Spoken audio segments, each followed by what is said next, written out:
Hi, everyone. Welcome back to our latest episode of the Growth Playbook. My name is Kim Clark, and I'm here with my dad, Alan Beaulieu.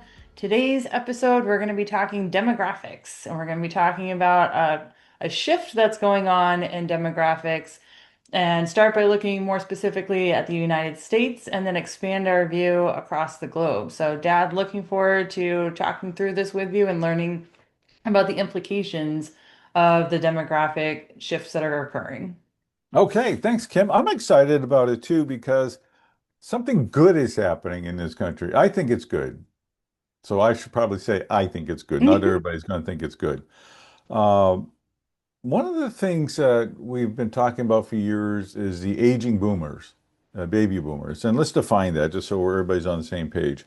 Those people right now are age 61 to 79. They're born between 1946 and 1964. So pretty much in the middle of the boomers. Um, with my 70th birthday right around the corner. Hint, hint, in case you've forgotten. Uh, the, the boomers have been the driving economic force, but we're fading. We're retiring, although 20% are now working into their retirement years. That's not part-time. It's not really consequential. Um, but as we are fading, it's like, well, who's going to be next? Because whoever's in power drives the bus, right? Whoever's in power sets the political tone, sets the cultural tone, sets the consumer tone. I mean, the largest demographic is key to where this country is going, whether I like it or not. It's and that's not what's important. It's what I like anymore. It's what you like because the millennials are 22% of the population. You're a cusper. You're barely a millennial. You're almost a Gen X, but you are a millennial. Um, I don't really identify as a millennial though. no, you don't. But that's part of it, though, is that I used to try to tell people the stereotype of millennials was not earned or justified. Hmm. And because they were younger then, and as people get older, they change. And I would tell a story about my dad and that sort of stuff. But the reality is, and I would almost always say this when somebody brought up millennials, the millennials did not ask for the participation trophy. Somebody thought to give it to them. You can't blame them for that. They didn't get together, form a union, and go, "Hey, can we all get a trophy?" You know. So millennials are the backbone at 22% because baby boomers are 19%. So I thought, you outnumber us. Go you. That's a real positive thing for the United States. It's great. We have a brighter future because you're there. So then I thought, well, let's broaden it out a little bit. How about if we boomers include the Gen X, which is the generation behind us? Again, let's define that. There's 45 years of age to 60 years at this point, born between 1945 and no, I have that wrong, but they're 45 to 60 years of age and they're 19%. So when we add in the Gen Xers and the boomers, that's 38% of the population. Okay? Got that number? You now outnumber us. Yes. But when I add in Gen Z, which are born between 1997 and 2012, which there are a lot of Gen Zs now working. I remember at work, I said something about the millennials that work for us, and somebody on staff, and I remember her, but don't need to call out, she very nicely said, I said, what? She said, I'm a Gen Z, and so are a lot of your people. I said, oh, okay. No, no, no disrespect intended. So they're out there. I mean, they're responsible adults making a good living. The Gen Z are always thought of being the kids, but they're not anymore. They are 21% of the population. So millennials and Zs, the working part that are really the labor participation rates are good and all the rest of that, you're 43% of the population. Gen A's are babies, 0 to 12 years of age. They're 15%, so there's a nice crop coming, but they're not real impressive in number. The silent generation would be your grandparents, and obviously that's a number that is diminishing. The point of this being is that as we head into the Depression and more of my generation dies, there's going to be this group of people who have grown up with all the good, all kinds of economic expansion, and then they've seen all the troubles with getting a house. They've seen all the troubles with how to make ends meet, and then they're going to see the depression come. And I think that's going to be like, we got to change this because this system is not working. It's This, broken. it's broken, and we got to fix it. And you're going to be able to fix it because you're going to have the power. And I don't know if I'm allowed to say this, so you can edit it out if need be. I am sick and tired of seeing old people in the White House. Hmm. I want to see somebody young with some ideas that has some energy and has a vision and wants to take this someplace rather than uh, hoping that the sentences make sense as we go along. And and I think when we get to that point, we're really going to outpace other nations because we have youth and they don't. And I wanted to share a couple of statistics there. I don't want to bore everybody with it. The United States population is growing. This is, I think, really important information. The second largest nation on earth is China in terms of the size of the economy. Population is in decline. Third largest is Germany, population in decline. Fourth largest, Japan, population in decline. I mean, who's the winner? We are procreating here in the That's US. right. That's right. If you care, procreate. And I'm going to throw in Russia just because I am a boomer, and Russia used to be a world power, and Russia's population is in decline, their economy is in decline. If it wasn't for oil, they would be nothing. Sources of trying to marry capitalism and communism together just doesn't work, and you add in a lack of procreation, and it's the end. And so China's trying to figure out both. They're going to have some real problems.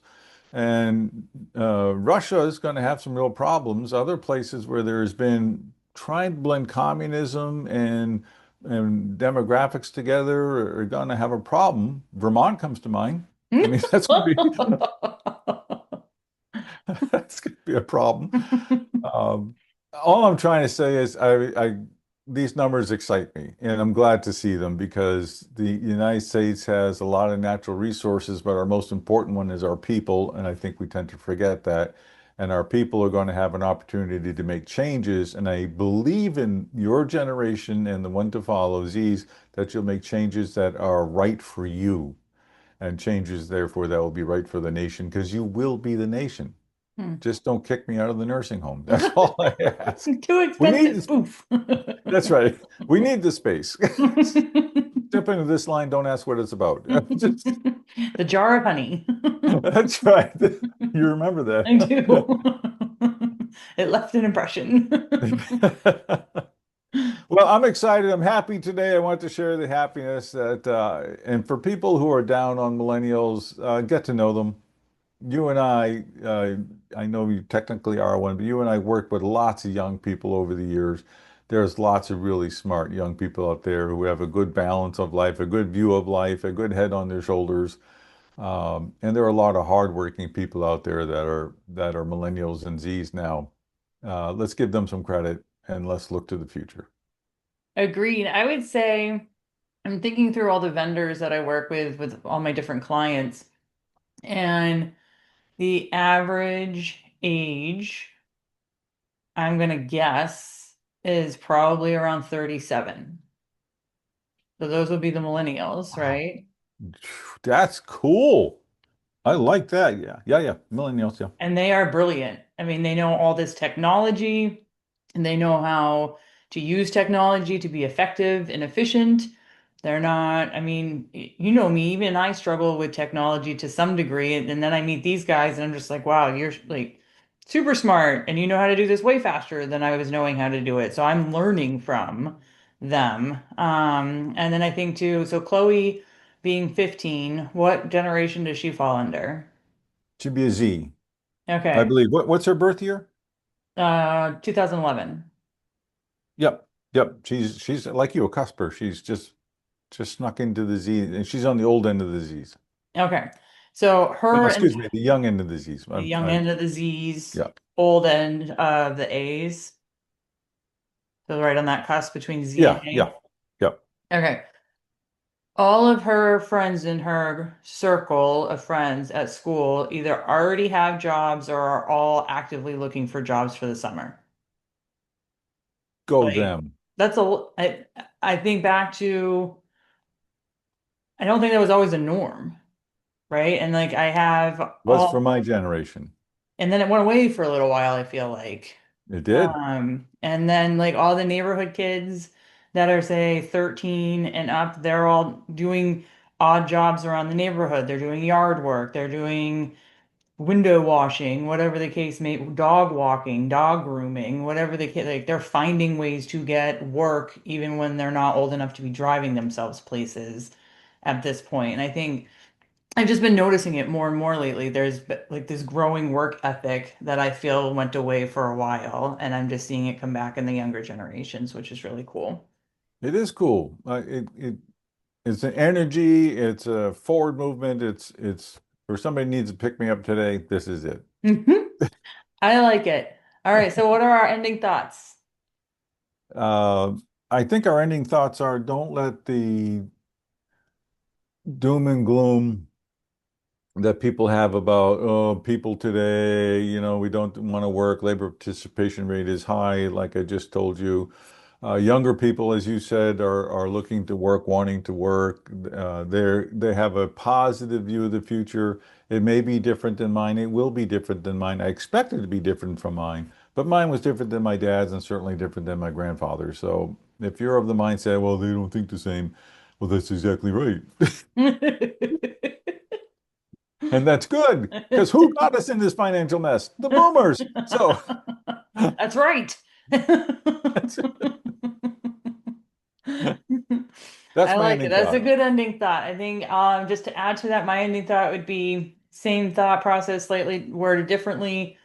Don't let the stigma that has been developed around each of the generations poison you from seizing opportunity that's coming from these generations because um, like I said, I am meeting very, very smart younger people than myself and am very much enjoying learning from them on the daily basis. And I find it very refreshing and they're energetic, they're excited, they like to continue learning and they like the positive reinforcement of look what I've built, look what I can do.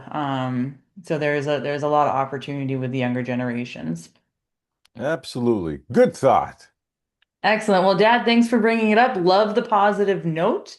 So this is good. Probably a little bit of an emotional roller coaster for our listeners. Last week's episode was on global risk and paying attention to all the things that are going around. And today, I like the positivity that we've injected into today's episode. So on to next week. What's the topic that we're going to be going over next week? Sneak We're peek going for to be folks.